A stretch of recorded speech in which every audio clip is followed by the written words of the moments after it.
A matrix A is called an involutory matrix. Matrix A is called an involutory matrix if A square is equal to I. If A into A gives you identity matrix, then A is called an involutory matrix. So this can be said otherwise as if A is the inverse of itself. So if A inverse turned out to be A itself, then we call it an involutory matrix. Involutory matrix.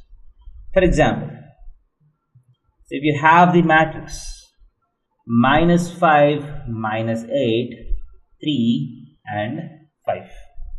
For example, so if this is the matrix A. So what is A square? A square is -5, -8, 3, 5 times -5, -8, 3, 5 is equal to, so -5 into -5, first row into first column. 25 minus 24 is 1. First row into second column. 40 minus 40 is 0. Second row into first column. -15 plus 15 is 0. And second row, second column. -24 plus 25 is 1, which is equal to I. So if you take the matrix -5, -8, 3, 5, you see that A square is exactly equal to I.